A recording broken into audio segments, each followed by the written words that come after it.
Amém, glória a Deus. Louvado seja o nome do Senhor. Amém? Vamos abrir a palavra de Deus em Lucas capítulo 17. Palavra muito interessante para a gente fazer uma reflexão nesta noite. Lucas capítulo 17, versículo 11 ao 19. Lucas capítulo 17, versículo 11 ao 19. Essa palavra, ela traz o princípio da gratidão. Então, se você quer aprender sobre gratidão, a importância da gratidão, aqui está a palavra. Essa palavra-chave sobre gratidão. A Bíblia diz assim, tem um título chamado 10 leprosos são curados, na minha Bíblia. Versículo 11. A caminho de Jerusalém, Jesus passou pela divisa entre Samaria e Galileia. Ao entrar no povoado, 10 leprosos dirigiam-se a ele.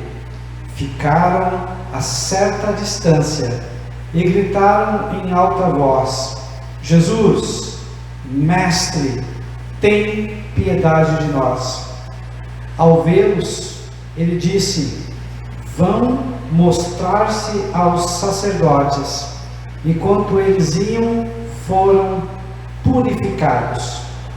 Um deles, quando viu que estava curado, voltou louvando a Deus em alta voz, prostrou-se aos pés de Jesus e lhe agradeceu. Este era samaritano. Jesus perguntou: não foram purificados todos os 10? Onde estão os outros 9? Não se achou nenhum que voltasse e desse louvor a Deus, a não ser esse estrangeiro? Então ele lhe disse: levanta-te e vá, a tua fé o salvou. Amém, glória a Deus. Feche teus olhos nesse momento. Louvado seja o nome do Senhor. Senhor amado, eu sei que o Senhor zela e vela para a tua palavra, e a tua palavra não volta vazia, sem cumprir com um propósito. Nós sabemos que é um propósito nesta noite, que nós possamos aprender do Senhor sobre gratidão. Por isso, ó Pai amado, abre os nossos ouvidos espirituais, para que possamos ouvir a Tua voz, e ouvindo a Tua voz, termos a coragem para obedecer. Senhor amado, prepara-nos, aquieta agora, ó Pai, a nossa alma, retira toda e qualquer animosidade, retira toda e qualquer inquietude, retira, Pai amado, tudo aquilo que porventura não venha do Senhor, e que nós possamos ter foco exclusivo, ó Pai, em Ti, em o nome de Jesus. Amém. Amém. Pode sentar aqui, queridos.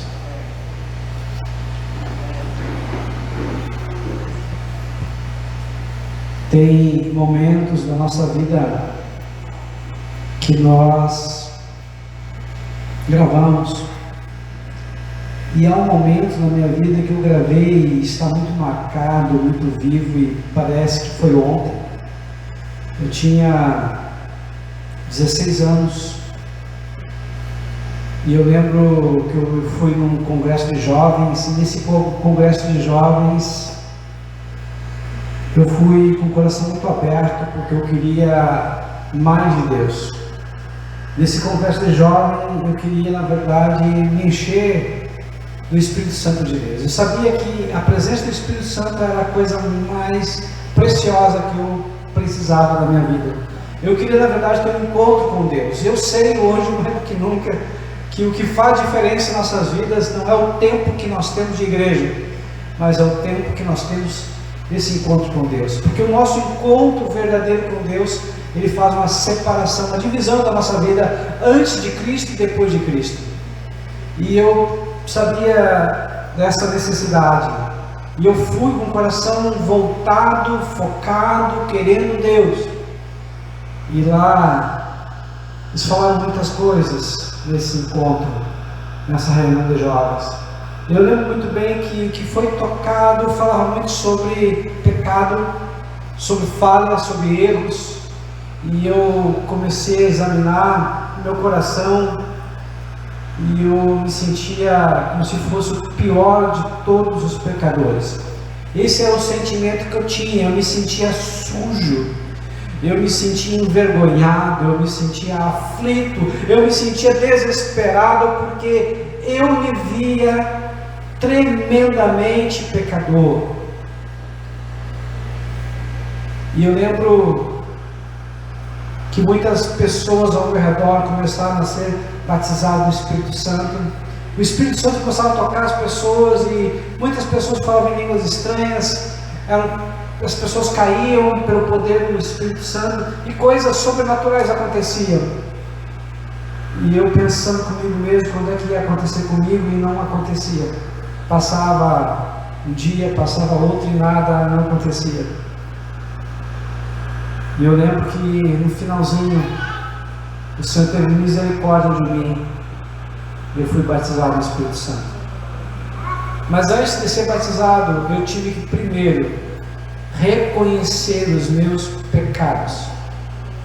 Antes de qualquer coisa, eu tive que me ver como um leproso, porque a Bíblia fala que a lepra é comparado com o pecado. Então a lepra tem as mesmas consequências do pecado. A lepra, ela na verdade, ela faz com que a pessoa se separe da sua família, dos seus amigos, do trabalho, da sociedade, das festas religiosas. A lepra faz com que a pessoa fique marginalizada. E o pecador também se sente assim. Pastor, mas eu não sou pecador. A Bíblia diz que todos pecaram e destituídos estão da glória de Deus. Não há um justo, nenhum sequer. Todos se extraviaram. Sabe, queridos, eu gosto de falar sobre vitória. Eu gosto de falar sobre a mente de Cristo. Eu gosto de falar sobre coragem. Eu gosto. Mas às vezes nós temos que fazer uma reflexão e olhar para dentro de nós mesmos e fazer esse exame, porque as coisas sobrenaturais, que são os tesouros de Deus, só virão no momento que nós nos arrependermos. As coisas sobrenaturais de Deus só virão quando nós nos humilharmos e quebrarmos o nosso salto alto e acharmos que somos grandes coisas. A Bíblia também nos diz que nós somos trapo de imundícia, e era um pano que as mulheres usavam quando estavam menstruadas. Nós somos caco entre muitos cacos, somos pó. Então também nós temos que reconhecer a nossa debilidade, as nossas fraquezas, mas lembrarmos que a Bíblia diz: quando eu sou fraco, aí é que eu sou forte, pois o meu poder se aperfeiçoa na tua fraqueza. Nós temos que reconhecer, assim como Paulo disse: o bem que eu quero fazer, isso eu não faço, e o mal que eu detesto, o mal que eu abomino, acabo fazendo. Quem me livrará do corpo dessa morte? Então nós temos que entender que Deus resiste aos soberbos, mas dá graças aos humildes. Nós temos que ser como Jesus, que era manso e humilde de coração. E quando nós entendemos isso é meio caminho andado, porque a soberba, ela precede a queda, e o orgulho, a vaidade, a ruína. Se alguém quer cair, é só botar um salto alto, é só se manter orgulhoso, inflexível, quem não olha para si, está sempre olhando para os outros. Misericórdia, precisamos olhar mais para nós do que para os outros, porque eu só posso mudar a mim mesmo, e mesmo assim exige muito sacrifício, muita força para eu mudar. Jesus, ele estava vivendo os últimos dias de vida, eram as últimas semanas, ele estava em Cafarnaum, ele tinha que se dirigir para Jerusalém, e a distância era de aproximadamente 136 quilômetros, que separava Cafarnaum de Jerusalém. É como se nós fôssemos a pé de Santa Maria para Cruz Alta, por exemplo, Santa Maria para Santiago, dava em torno de 7 até 10 dias, porque era limitado o número de quilômetros que um judeu poderia caminhar. Então poderia durar até 10 dias. Jesus, ele tinha um caminho mais longo, que seria separando e indo por fora de Samaria, que nós chamamos da região de Pérea. Ele ia andar mais, porque os judeus não se davam com os samaritanos, mas Jesus, ele tinha um propósito. Assim como João capítulo 4, quando Jesus ele sai de Jerusalém, ou seja, Judeia, e vai para a Galileia, ele diz que tem que passar por Samaria, porque lá ele tinha um encontro com uma mulher que estava tirando água do poço ao meio-dia. Uma mulher que aos olhos da sociedade era marginalizada, perseguida, e mesmo assim o Senhor mostrou misericórdia e salvou ela, e salvou aquele povoado, aquela aldeia toda, porque lá ele ficou mais de 2 dias. Então Jesus, na verdade, ele amava e ama todas as pessoas, inclusive os samaritanos, e ele provou pelo seu comportamento, pela sua atitude isso. Agora Jesus já tinha passado praticamente 3 anos e meio o seu ministério, ele estava para cumprir agora o final da sua missão aqui nessa terra. Ele estava para ser traído, ele estava para ser abandonado, ele estava para ser cuspido, ele estava para ser crucificado e morto. Ele sabia qual era o destino para o qual ele estava indo, e mesmo assim ele não mudou o trajeto.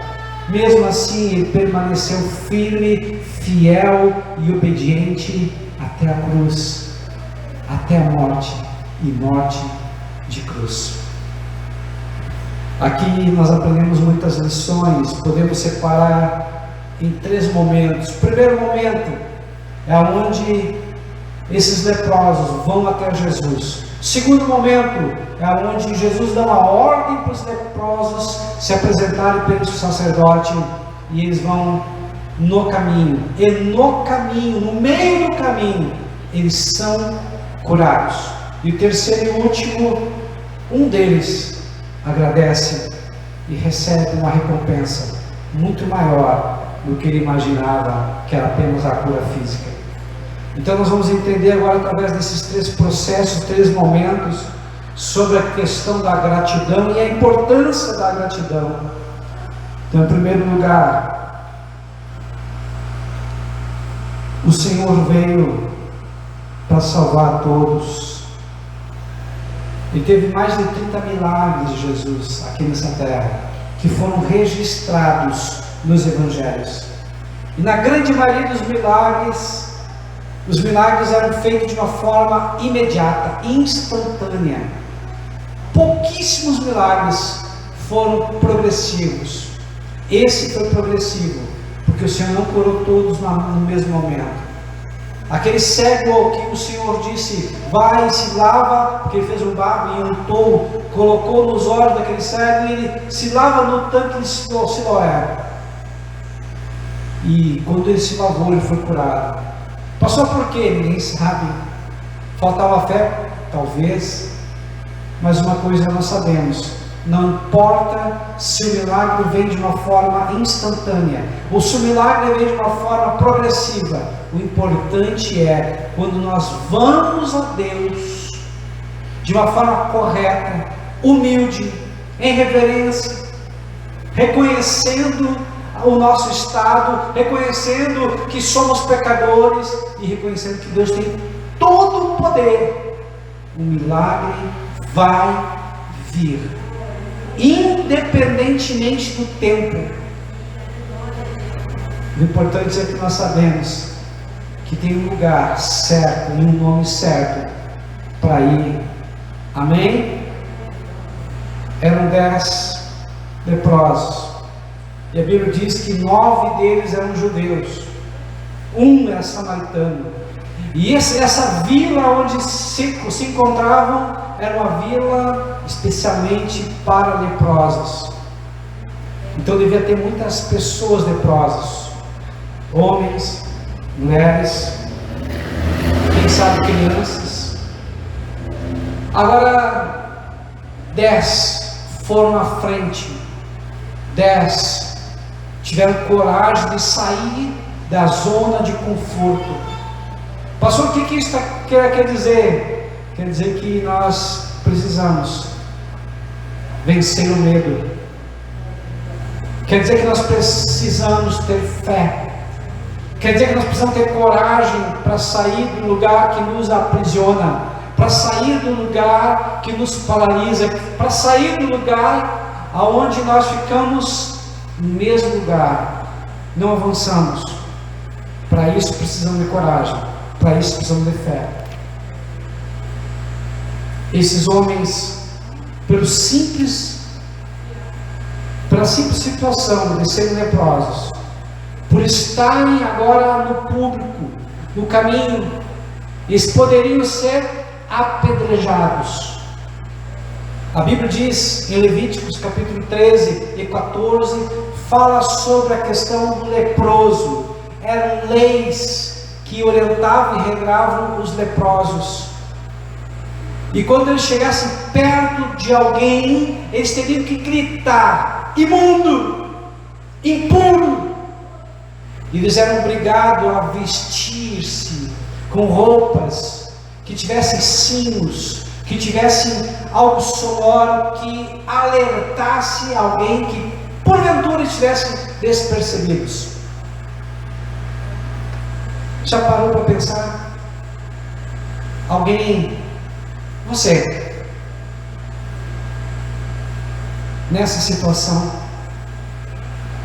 daqui a um pouco aparece uma mancha branca, daqui a um pouco você não sente mais dor naquele lugar, e aí você vai se apresentar ao sacerdote, e o sacerdote olha, e não era o médico, era o sacerdote que dava o diagnóstico, assim como era o sacerdote que também dizia se a pessoa estava curada.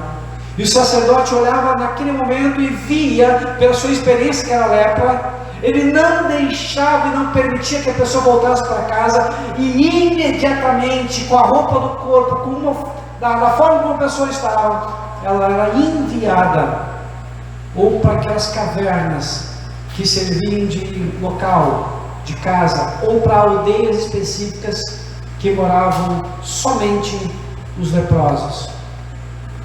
Então, o primeiro baque, nem poder se despedir da sua família eles podiam. Segundo baque, eles não tinham agora mais dinheiro, porque eles não podiam vender, não podiam negociar, eles estavam agora totalmente liso, duro. Às vezes a gente para e pensa: Senhor, eu estou com um problema. Esse é um problema real. Não quero menosprezar a tua dor, não quero menosprezar o teu problema, mas o leproso é um grande problema, porque agora tinha sido atingido o físico dele, as pontas mais superficiais do corpo começavam a apodrecer e caíam: nariz, orelha, os dedos da mão, os dedos do pé, a boca. E algumas vezes chegava até a garganta e perdia até a voz, perdiam o cabelo, perdiam a unha, e eles iam se transformando num monstro. Então, nesse momento, Quando as pessoas chegavam nesse ponto, eles não tinham mais força para caminhar, eles não tinham força para se levantar, eles não tinham força nem para falar, e alguns nem podiam falar. Olha a situação dessas pessoas. Tinham sido afastadas da sua família, do convívio dos seus amigos, do convívio do seu templo, da sua sinagoga, das festas, do seu negócio, e agora estavam atirados, como se tivessem sido condenados à morte, só esperando a morte chegar. Essa era a situação, essa é a situação que eles viviam. Mas pastor, o que isso tem a ver comigo? Lepra é comparado e considerado como pecado, e a Bíblia diz em Isaías 59:2 que os nossos pecados fazem separação entre nós e o nosso Deus. Eu preciso me constranger com o meu pecado.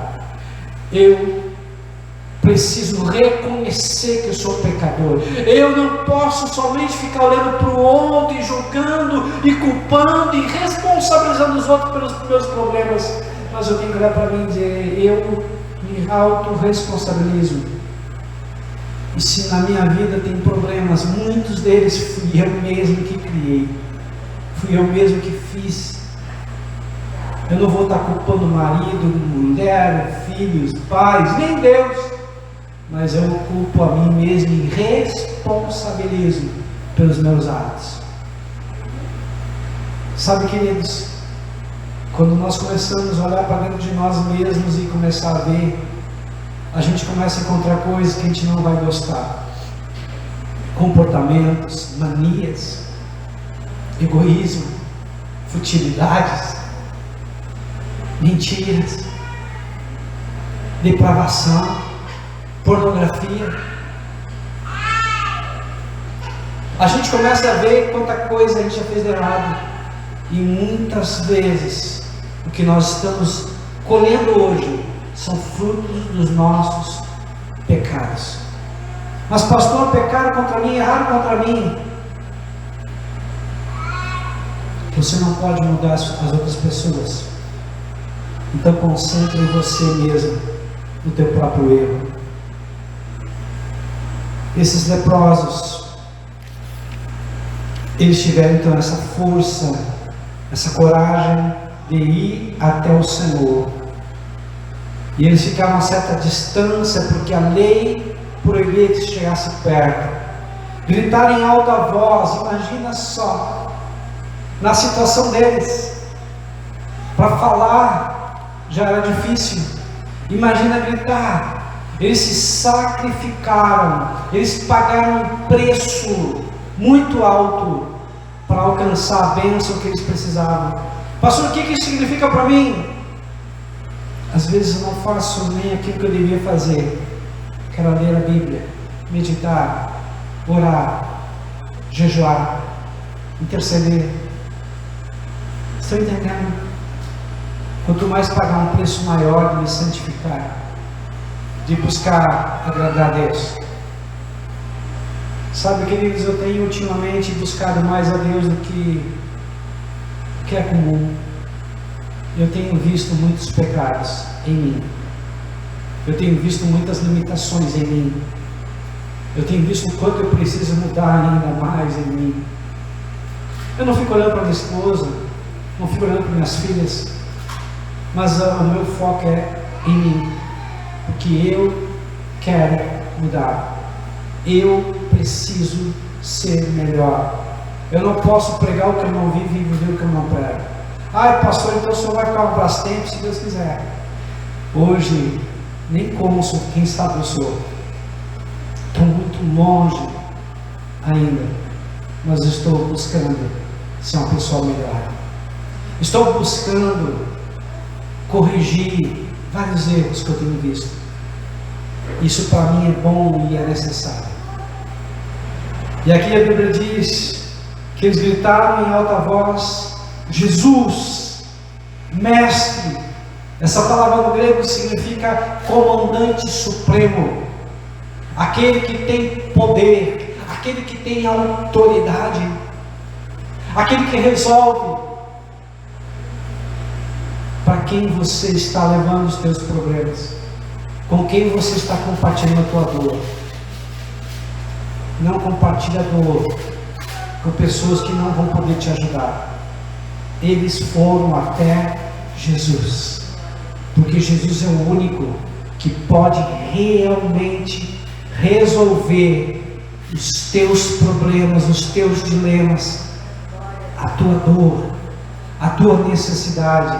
Não há outro nome em cima do céu ou embaixo da terra ao qual tem esse poder para realmente resolver.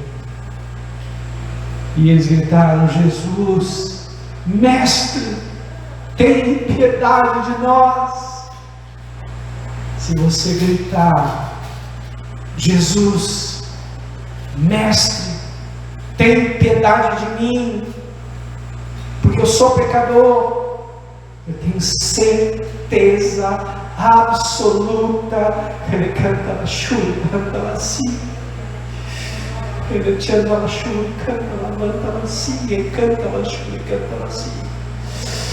Eu tenho certeza absoluta que o Espírito Santo que intercede por ti, com gemidos inexprimíveis, Ele vai levar a tua petição diretamente ao altar. A oração vai subir e a bênção vai descer pelo poder do nome de Jesus. A única coisa que o Senhor quer ver em você é que você reconheça que precisa dEle. A única coisa que o Senhor necessita é que você tire o teu orgulho bobo de lado e diga: Senhor, eu preciso de Ti. Eu necessito de Ti. Pai, me ajuda. Salva-me de mim mesmo, porque às vezes, e muitas vezes, eu sou o meu pior inimigo. Eu não tenho me ajudado, pelo contrário, eu tenho me afastado de Ti, eu tenho pecado, eu tenho me errado. Ajuda-me, Senhor. Esse é o clamor que Deus ouve.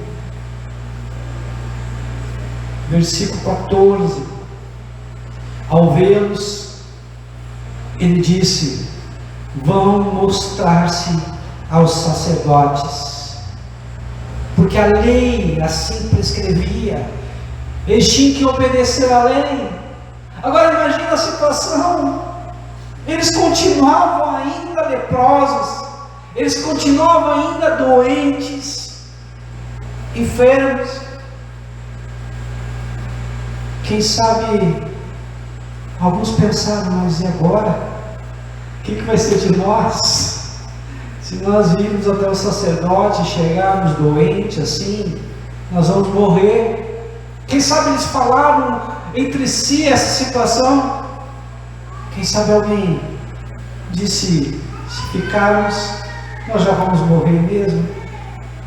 Então vamos obedecer à voz do Mestre, porque se Ele quisesse, Ele poderia ter nos curado instantaneamente, imediatamente, mas Ele não quis, e não cabe a nós julgar e nem contender com Ele. E eles foram, e no caminho eles foram curados. Eu fico pensando, eu fico analisando essa cena. Quem sabe eles começaram a olhar para o companheiro do lado e viram: mas peraí, meu companheiro não tinha dedo, agora o dedo se formou, só um pouquinho. A outra aqui não tinha uma orelha, mas a orelha se formou, só um pouquinho. Vou olhar para mim mesmo agora. Ou seja, eles começaram a ver a cura no outro e se alegraram no outro. E quando foram ver, eles mesmos estavam curados. Pastor, o que isso me ensina? Que nós não podemos andar sozinhos. Eclesiastes capítulo 4, versículo 9 a 12 diz: é melhor ser dois do que um, Se um vem contra ele, os dois guerreiam, pelejam, lutam. Se tiver frio, um aquece o outro. Se um cair, o outro levanta. Não esteja só, inclusive na adversidade, porque na adversidade é que tu encontra um irmão, um amigo, alguém que vai te ajudar. Se teve alguém que te traiu, se teve alguém que fez alguma coisa contra você, Deus coloca pessoas também para levantar a mão e para te ajudar. Então não tema, Deus é contigo. Aleluia. Enquanto eles iam, foram purificados. Agora vamos para o terceiro momento. Que lindo. Um deles, quando viu que estava curado, voltou louvando a Deus em alta voz. Queridos, eram 10. E esses 10 nós não podemos julgar, porque eles estavam cumprindo uma ordem que era bíblica, que tinha que voltar e se apresentar ao sacerdote. E quando se apresentava ao sacerdote, eles ficavam de quarentena.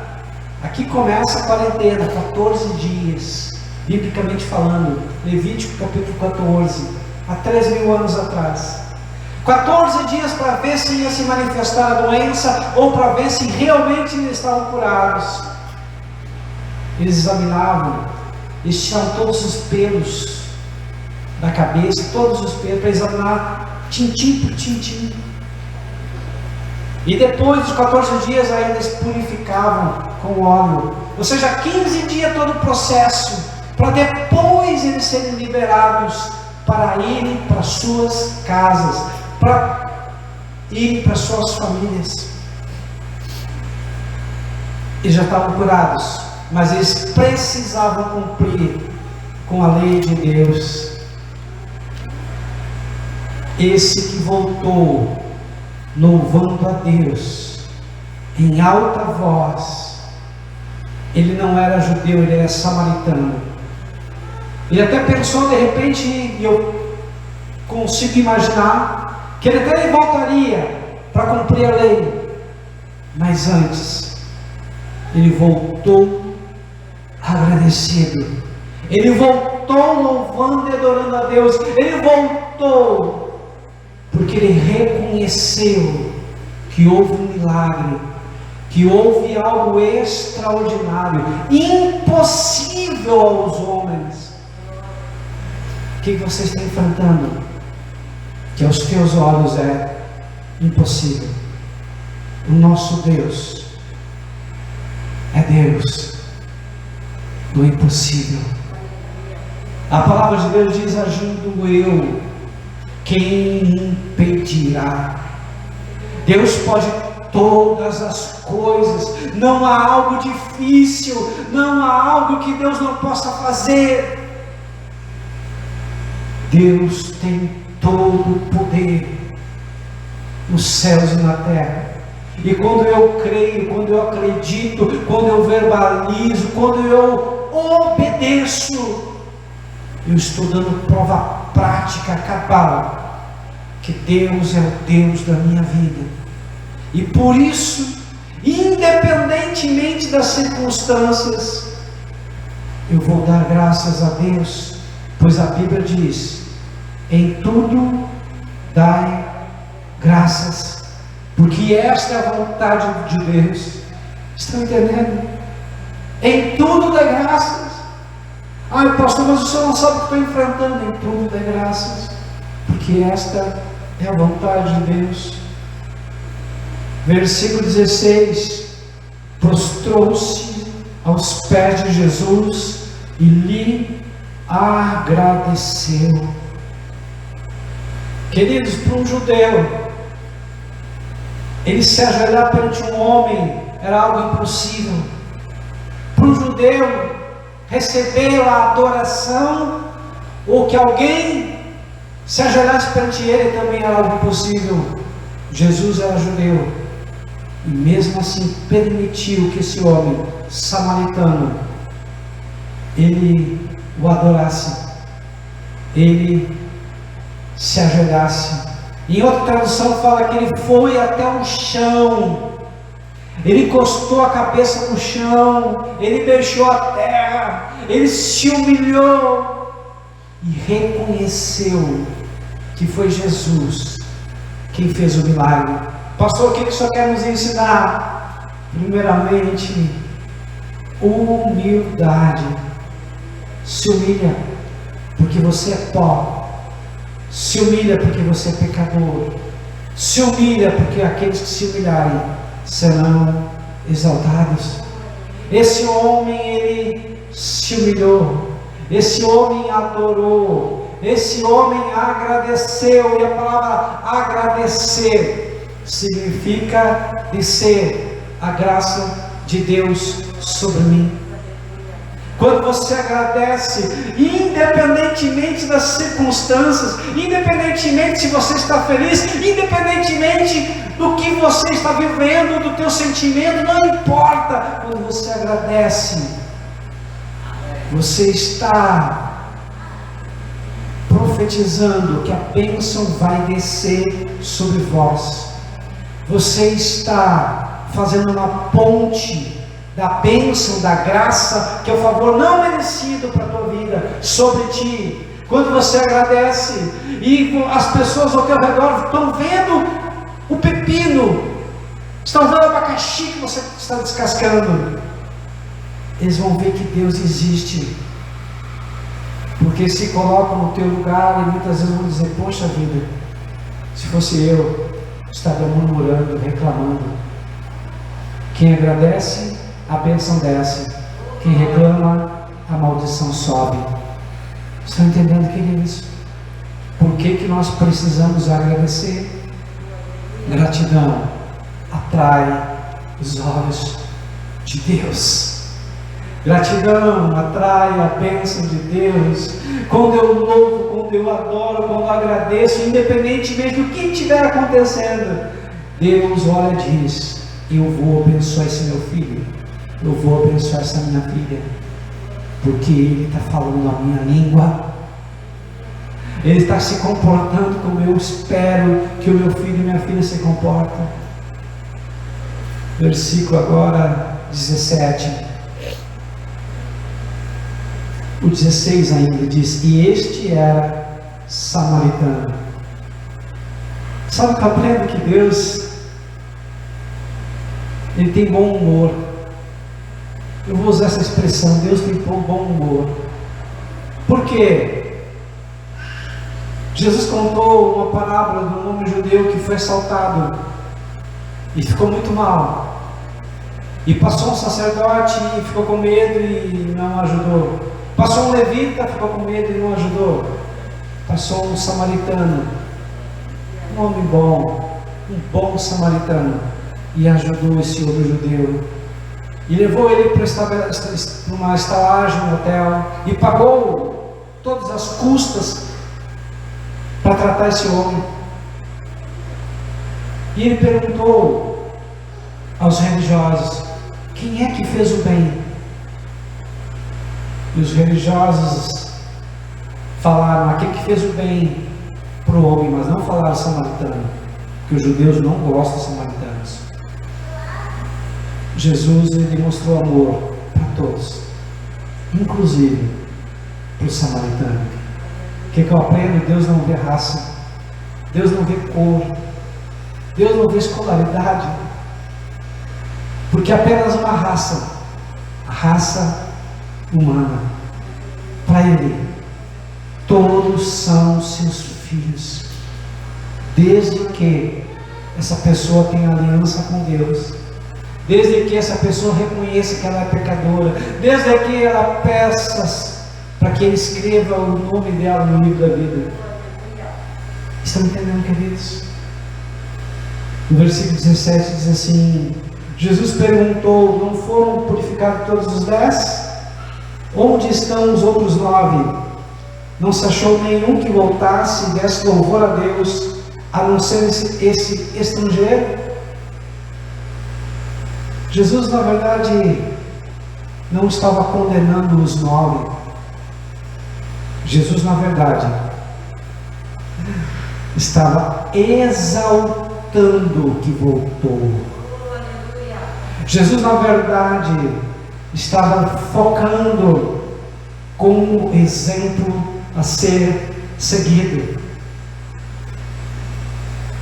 E aí, Jesus diz, versículo 19: então ele lhe disse: levante-se e vá, a sua fé o salvou. Queridos, eu me apaixono pela Bíblia, eu me apaixono por Jesus, porque os outros que não vieram agradecer ficaram apenas com a cura física, e ainda teriam que ficar 15 dias isolados até serem liberados. Esse homem, no mesmo dia, foi liberado pelo Rei dos Reis e Senhor dos Senhores, e ganhou muito mais apenas que a cura física. Ele ganhou agora o direito de poder ir e já estar junto com a sua família, e ainda mais ganhou a salvação. Você entendeu? Ele ganhou uma recompensa muito maior. Passou aqui que a Bíblia quer nos ensinar que se você reconhecer que é pecador, que se você se arrepender, que se você se humilhar, que se você louvar e adorar o Senhor, que se você realmente se prostrar diante do Senhor, Deus vai além do que nós pedimos ou pensamos. A recompensa do Senhor excede a toda a compreensão humana. A recompensa do Senhor excede a todo o pensamento humano. Se você buscar Deus com todas as tuas forças, com todos os teus pensamentos, Deus vai te levantar, Ele vai te exaltar, Ele vai te honrar. Você vai ser feliz, você vai ter paz no coração, e você vai alcançar o propósito para o qual o Senhor te fez. Em nome de Jesus, fique em pé nesse momento, em nome do Senhor. Glória a ti, Jesus. Louvado seja o nome do Senhor. Aleluia. Queridos, eu quero agora fazer uma reflexão. Você fica com os olhos fechados. Imagina o que você orou hoje. Imagina o que você agradeceu hoje. Imagina se Deus falasse contigo hoje, tudo aquilo que você agradeceu, isso vai permanecer amanhã. Você agradeceu pela tua família? A tua família vai permanecer. Você orou pelos teus filhos? Vão permanecer. Você orou pelo teu trabalho? Vai permanecer. Você orou pela tua casa, agradecendo pela casa? Vai permanecer. Você orou pela tua saúde? A tua saúde vai permanecer. Agora imagina se você não orou por isso, só pediu, mas não agradeceu. E agradecer é diferente de pedir. O que te restaria? Com quem você ficaria? Deus quer que você tenha um coração grato, e todos os dias agradeça a Deus pelo que tu tem. Não importa se é muito ou pouco aos teus olhos, mas seja grato pelo que tu tem, porque a gratidão faz com que você prospere. A gratidão, ela faz com que você vá mais longe. A gratidão faz com que você venha obter não só aquilo que você tem, mas aquilo que o Senhor quer te dar, que é diferente. Seja grato, agradeça. Talvez seja um bom momento agora para você começar a agradecer. Agradece pelo teu filho, agradece pelo teu esposo, pela tua esposa, agradece pelo teu trabalho, agradece pela tua saúde, agradece por tudo que você tem, porque é Deus que te deu, em nome de Jesus. Feche teus olhos, continua com os olhos fechados ainda. Deus amado e Deus bendito, aqui está o teu povo. Povo esse, Senhor amado, que é chamado pelo teu nome. Povo esse que tem uma aliança com o Senhor. E nesse momento agora, Pai, eu te peço, querido e doce Espírito Santo, vai trabalhando, Senhor amado, na alma, vai trabalhando no coração, vai trabalhando no mais profundo do ser dessa pessoa, e que ela possa verdadeiramente, ó Pai amado, aprender essa palavra e aplicar essa palavra diariamente. Quando vier, ó Pai amado, murmuração, quando vier reclamação, que ela coloque fora, que ela jogue no lixo todo esse mal e agradeça, que ela possa decidir, que ela possa escolher diariamente, todo instante, agradecer, que ela possa fazer como esse samaritano, que não se importou apenas com a cura física, mas te louvou, te adorou, te honrou, Senhor amado, com todo o ser. E ele, ó Pai amado, teve uma recompensa maior ainda, que a cura do físico, a cura da alma e a salvação do Espírito. Por isso agora, doce Espírito Santo de Deus, fica conosco e completa a tua obra em nome de Jesus. Amém e amém. Amém.